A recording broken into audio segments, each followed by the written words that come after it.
Quotes about the recent passage of health care Deform legislation, taking us one step closer to Canadian universal health care. In a time of universal deceit, telling the truth is a revolutionary act. George Orwell. I predict future happiness for Americans if they can prevent the government from wasting the labors of the people under the pretense of taking care of them. Thomas Jefferson. About the healthcare reform legislation, President Barack Obama said, "This is what change looks like." Virginia Attorney General Ken Cuccinelli said, "We believe the federal law is unconstitutional as it is based on the Commerce Clause. Simply put, not buying insurance is not engaging in commerce. If you are not engaged in commerce, the federal government cannot regulate this inaction. Just being alive is not interstate commerce. If it were, Congress could regulate every aspect of our lives." U.S. Representative Eric Cantor said, "It's the latest part of an agenda that is being forced upon the American people that attempts to seize more control over the economy and our lives." The Objective Standard writes, "The reason Democrats were able to pass this bill is that Republicans, lacking the courage to challenge the morality of self-sacrifice, were unable to defend capitalism, the legalization of self-interest, as moral. The blame for this law lies not with Democrats, who can only be expected to commit such atrocities, but with Republicans, who were too cowardly to question their parents, preachers, and professors." About the history of healthcare-related legislation, Doug Reich wrote, "Each time, broad sweeping efforts were rejected, yet incremental steps were taken.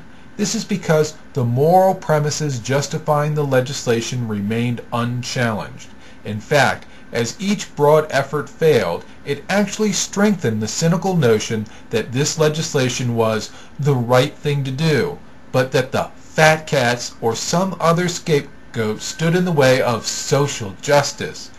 This time, the left won the battle, but those who advocate individual rights and capitalism may have begun to win the war.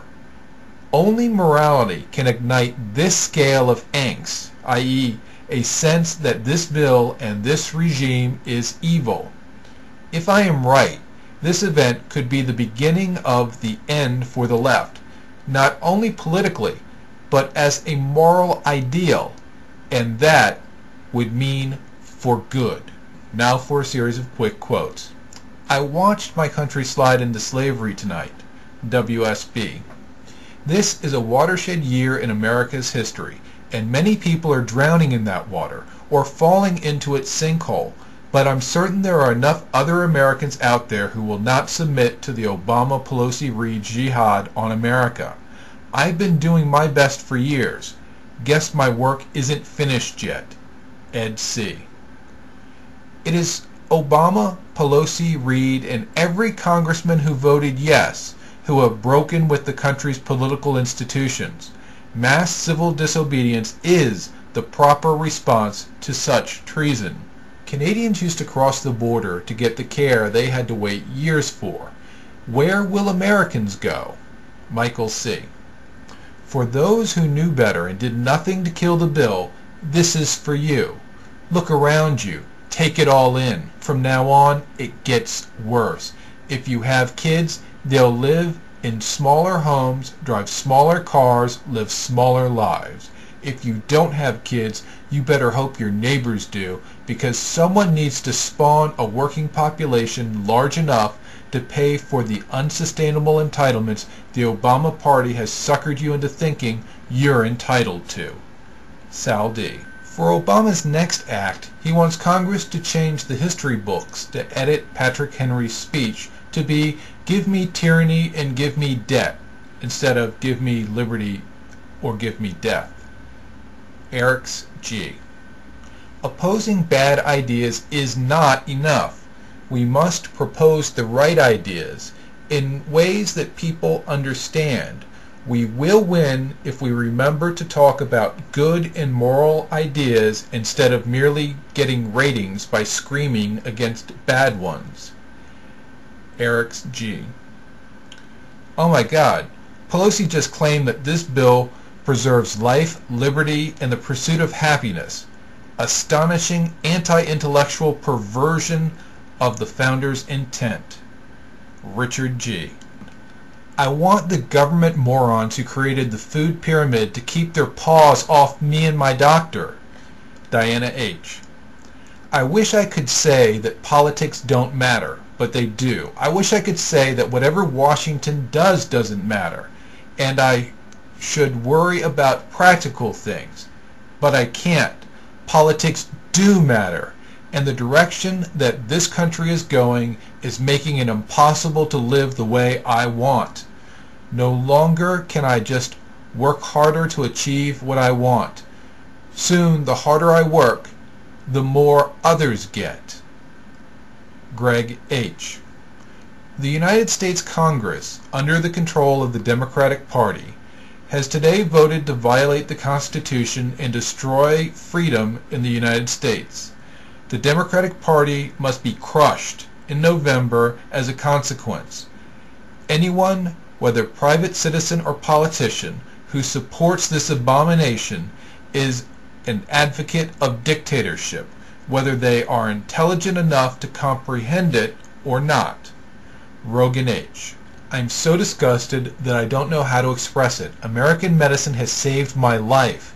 Now I have to stand helpless before an immoral thing like Pelosi. John L.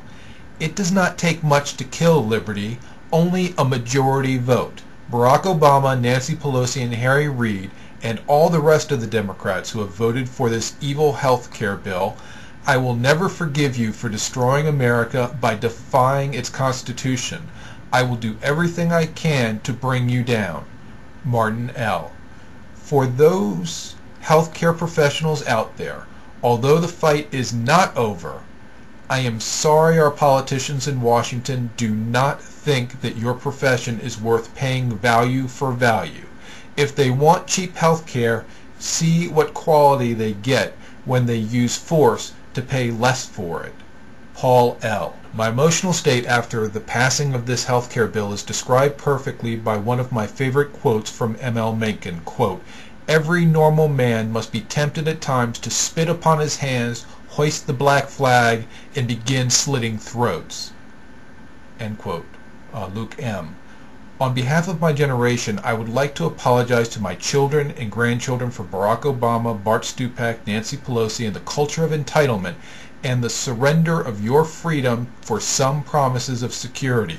Not that it's too late to turn this around, but we inherited the greatest, freest, most industrious, and inventive country in the history of the world, and we leave you just another People's Republic of mediocrity. Mark N.